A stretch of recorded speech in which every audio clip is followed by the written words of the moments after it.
Hello there and welcome to another game from the FIDE World Cup. Now, I'm looking at this one from the black side because Ravia Haria, he plays the French defense in this game, and I like to play the French, and the setting for this one is quite interesting. Now first, of course, Etienne Bacrot, very strong French Grandmaster, has been French #1. Of course, MVL has taken over that spot, but he was a prodigy. A very strong Grandmaster indeed. Ravia Haria, he progressed from the first round by beating a very strong Russian Grandmaster, Zvjaginsev. Ravia was very impressive in the first round. He beat him on the white side of a French defense, where he established a strong knight on d4 and played kind of a model endgame that French players try to avoid. So he really knew his way around that position. And then in the tie breaks, he managed to display some good technique in rook endgames, both to win and then to hold a draw. So seems like he might be taking a big jump towards the Grandmaster title. He lost the first game with the white pieces against Bacrot, so he had his back up against the wall. And we're going to take a little bit of a trip down memory lane. So Bacrot needs only a draw to advance. What does he do?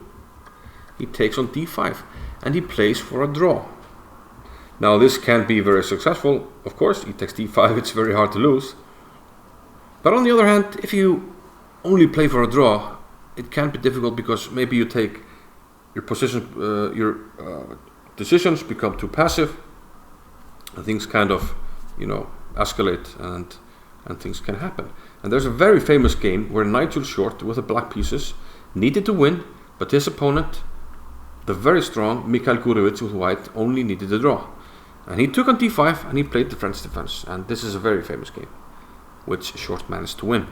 Now, can we have a little bit of history repeating here? Will Bacrot be too tame here? Now, bishop d6. The moves here don't really matter. I do like the setup that Ravia is playing, mostly because it's the setup that I play. And here you kind of have a choice, depending on what white does. You could go for queenside castles, which is more trying to unbalance things and go for an attack. Or you could simply put the king on the king side. So a choice, king side or queen side. Bacrot goes for the bishop here. He plays knight to b5, f6. I like to play this move as well, just to control this square. We have c3 by white, queen d7, still keeping the castling flexible. b4 by Etienne Bacrot, and Ravia decides to castle kingside.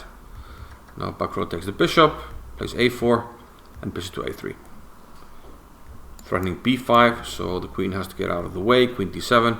But this sets up a very nice trade. The trade I like to do here, definitely, bishop to f5. I love to trade the light squared bishops in these structures and leave myself with two knights against a knight and the dark squared bishop. Because my feeling is that the dark squared bishop isn't so useful in these structures. Knight g6. For now, black wants to keep the queens on. But notice what he does here. Knight to f4. g5, very aggressive, keeping the knight here. And I like this. After bishop b4, he plays knight to c4. Now this is a pawn sack. And objectively, of course, black isn't better. But this is kind of one of the things we really love in these structures. Okay, first of all, there's a mate threat. So white has to take the queen. But look at this knight. I mean, how are you ever going to lose with this knight on d5? It's a beautiful piece. So there's king f1, king f7, bring the king. It's an endgame, you have to bring the kings closer. And there's a rook trade. Rook e8, now do we trade rooks? Of course not, we keep the rooks on. Rook d8 for now. Rook b1. Rook e8. Well, I thought Bacrot would play rook e1, but he plays g3. h5. Space gain on the king side. Rook e1, and again we decline the trade.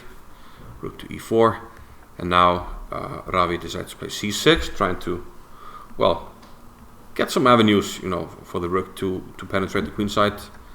White takes, but of course we win the pawn right back. Of course, we're still down a pawn. I mean, the pawn we just gave up.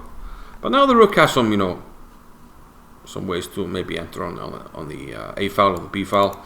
Maybe target this pawn. The key thing though, if black wants a draw here, I don't think he will ever lose. How does white even attempt to win here? But what happens now is strange. There might be some issues though with maybe here and taking, playing c3. I don't know, bringing the king. But Bacrot, he goes for bishop to d6. And now bishop c5. Why doesn't he go back to b4? I don't know. I don't know what the issue is, but he plays bishop c5. And it looks like he might have missed something. So a slip up by Bacrot here, and probably he should go for the a-pawn to get counterplay, because here he can't take the pawn because of this check. Did he simply miss this? I somehow doubt it, but something happened here. And now it's black who's taken over. King e3, f5. And as always, in this, the way I play it and the way he's playing it, and the reason I love this game is when you trade, you have two knights against a knight and a dark square bishop, and you trade down to a knight against the bishop. So often you're playing like a light square strategy. We bring the king. And where's the king? Of course on a light square. The knight is on a light square, protected by pawns on a light square. Even this is on a light square. And then we protect this dangerous pass pawn with the knight.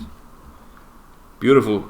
And this is why I feel like very often this bishop can be super ineffective, because it doesn't have anything to target. Like in this case, it's just defending stuff. So I think this is a beautiful case of a good knight against a bad bishop. Probably objectively it should have been a draw if white hadn't tried to do something, which I don't understand, because you only needed to draw. But after f4 he simply resigned.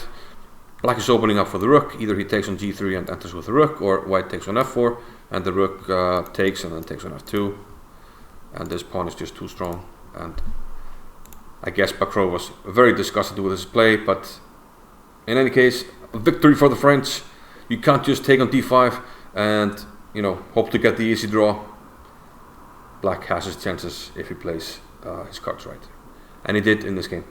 Fantastic stuff by Ravia Haria, and good luck to him in tiebreaks. See you in the next video, guys. Bye bye.